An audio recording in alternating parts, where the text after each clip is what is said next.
is submitted to no limits, no constraints. On the other hand, I would like to tell you that the other countries, especially intermediate powers like Canada, are not powerless. They have the capacity to build a new order that encompasses our values, such as respect for human rights, sustainable development, solidarity, sovereignty, and territorial integrity of the various states.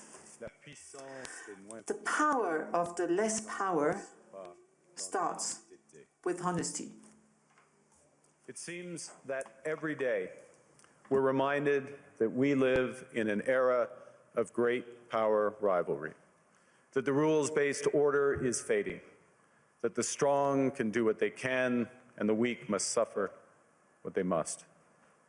And this aphorism of Thucydides is presented as inevitable, as the natural logic of international relations reasserting itself.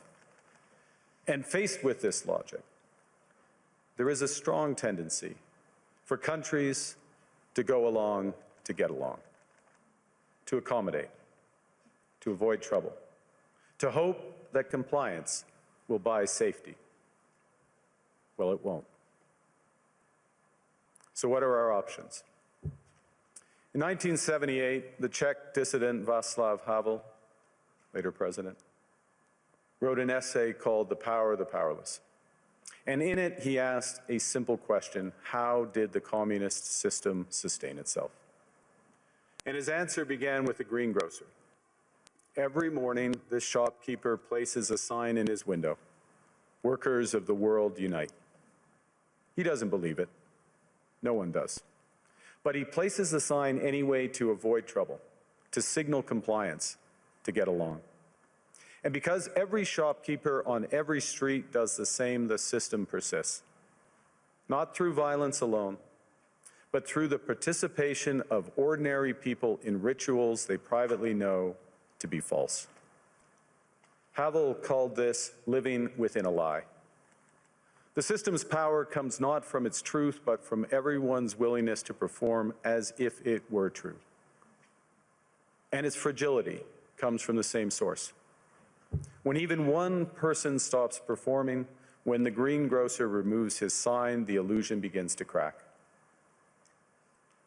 Friends, it is time for companies and countries to take their signs down. For decades,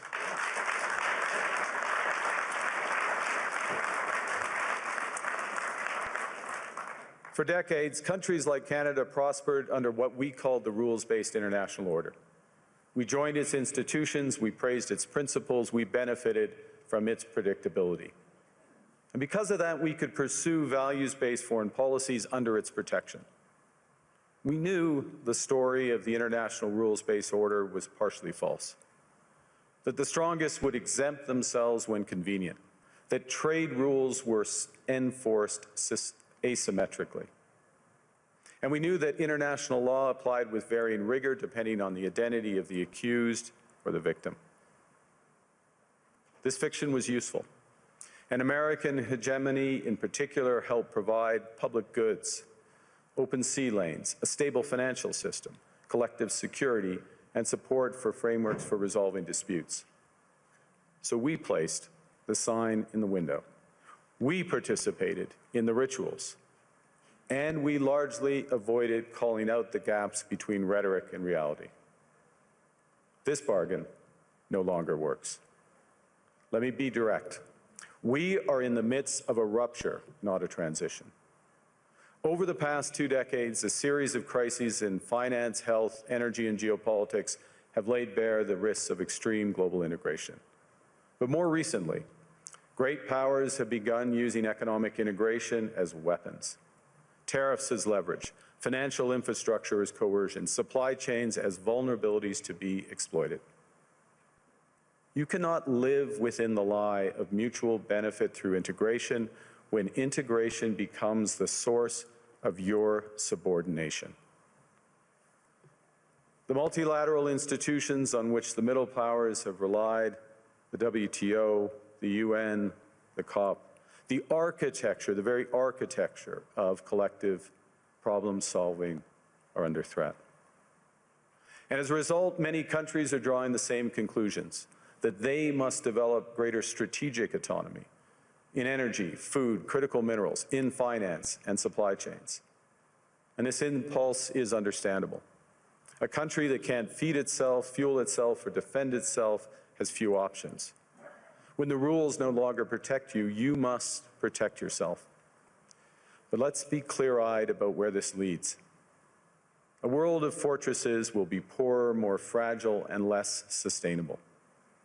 And there's another truth. If great powers abandon even the pretense of rules and values for the unhindered pursuit of their power and interests, the gains from transactionalism will become harder to replicate. Hegemons cannot continually monetize their relationships. Allies will diversify to hedge against uncertainty. They'll buy insurance, increase options in order to rebuild sovereignty.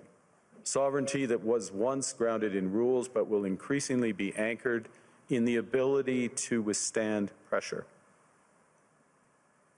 This room knows this is classic risk management. Risk management comes at a price. But that cost of strategic autonomy, of sovereignty, can also be shared. Collective investments in resilience are cheaper than everyone building their own fortresses. Shared standards reduce fragmentations. Complementarities are positive sum. And the question for middle powers like Canada is not whether to adapt to the new reality. We must. The question is whether we adapt by simply building higher walls or whether we can do something more ambitious. Now, Canada was amongst the first to hear the wake-up call, leading us to fundamentally shift our strategic posture. Canadians know that our old, comfortable assumptions that our geography and alliance memberships automatically conferred prosperity and security, that assumption is no longer valid. And our new approach rests on what Alexander Stubb, the President of Finland, has termed value-based realism. Or to put another way, we aim to be both principled and pragmatic. Principled in our commitment to fundamental values, sovereignty, territorial integrity, the prohibition of the use of force except when consistent with the UN Charter, and respect for human rights. And pragmatic in recognizing that progress is often incremental, that interests diverge, that not every partner will share all of our values. So we're engaging broadly, strategically with open eyes. We actively take on the world as it is, not wait around for a world we wish to be. We are calibrating our relationships so their depth reflects our values. And we're prioritizing broad engagement to maximize our influence, given the fluidity of the world at the moment, the risks that this poses, and the stakes for what comes next. And we are no longer just relying on the strength of our values, but also the value of our strength. We are building that strength at home. Since my government took office, we have cut taxes on incomes, on capital gains, and business investment. We have removed all federal barriers to interprovincial trade. We are fast-tracking $1 trillion of investments in energy, AI, critical minerals, new trade corridors, and beyond. We're doubling our defense spending by the end of this decade, and we're doing so in ways that build our domestic industries. And we are rapidly diversifying abroad. We've agreed a comprehensive strategic partnership with the EU, including joining SAFE, the European Defence Procurement Arrangements. We have signed 12 other trade and security deals on 4 continents in 6 months. In the past few days, we've concluded new strategic partnerships with China and Qatar. We're negotiating free trade pacts with India, ASEAN, Thailand, Philippines, and Mercosur. We're doing something else. To help solve global problems, we're pursuing variable geometry. In other words, different coalitions for different issues based on common values and interests. So on Ukraine, we're a core member of the Coalition of the Willing and one of the largest per capita contributors to its defense and security. On Arctic sovereignty, We stand firmly with Greenland and Denmark and fully support their unique right to determine Greenland's future.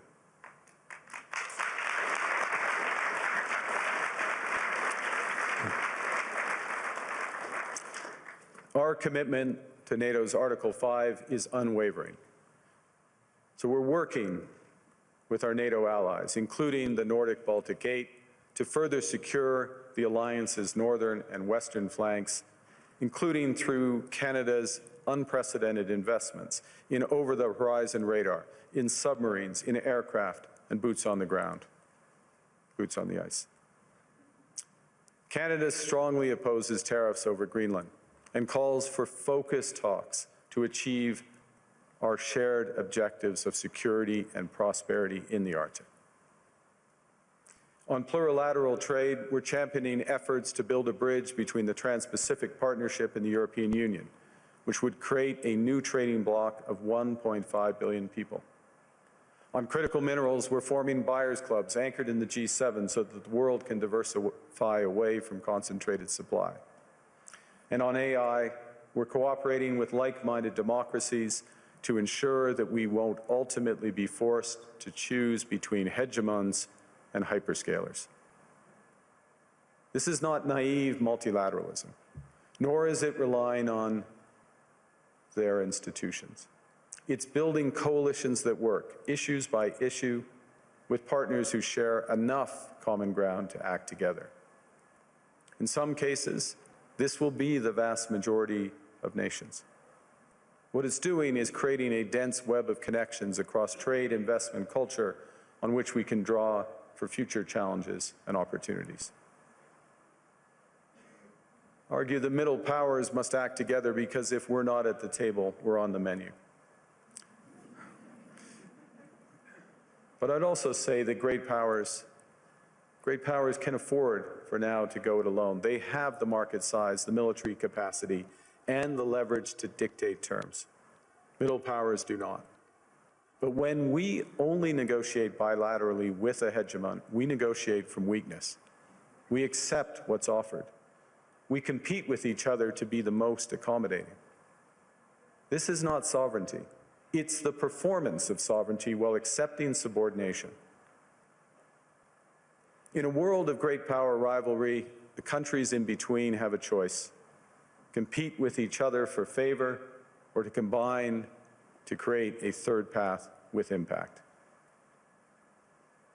We shouldn't allow the rise of hard power to blind us to the fact that the power of legitimacy, integrity, and rules will remain strong if we choose to wield them together. Which brings me back to Havel. What does it mean for middle powers to live the truth? Well, first, it means naming reality. Stop invoking rules-based international order as though it still functions as advertised. Call it what it is: a system of intensifying great power rivalry where the most powerful pursue their interests using economic integration as coercion. It means acting consistently, applying the same standards to allies and rivals. When middle powers criticize economic intimidation from one direction but stay silent when it comes from another, we are keeping the sign in the window. It means building what we claim to believe in. Rather than waiting for the old order to be restored, it means creating institutions and agreements that function as described. And it means reducing the leverage that enables coercion. That's building a strong domestic economy. It should be every government's immediate priority. And diversification internationally is not just economic prudence, it's a material foundation for honest foreign policy, because countries earn the right to principled stands by reducing their vulnerability to retaliation. So Canada. Canada has what the world wants. We are an energy superpower. We hold vast reserves of critical minerals. We have the most educated population in the world. Our pension funds are amongst the world's largest and most sophisticated investors. In other words, we have capital, talent. We also have a government with immense fiscal capacity to act decisively. And we have the values to which many others aspire: Canada is a pluralistic society that works. Our public square is loud, diverse, and free.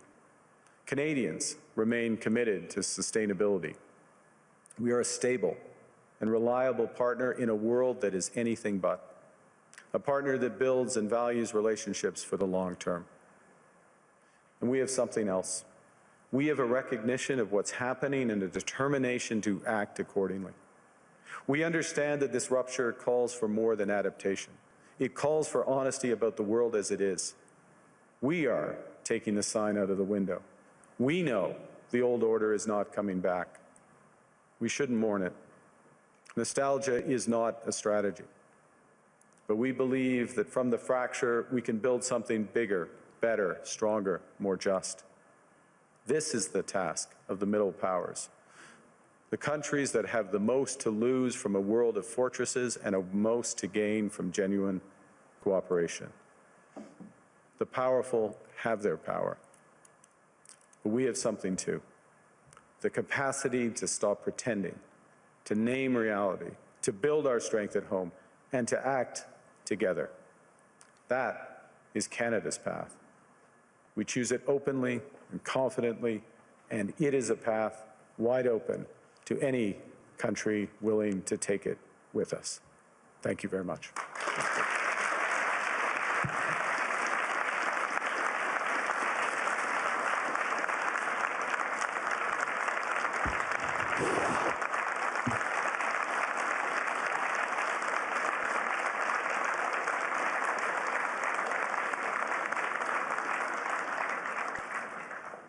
Well, thank you, Prime Minister. I don't think I've seen many standing ovations at Davos, so that was interesting.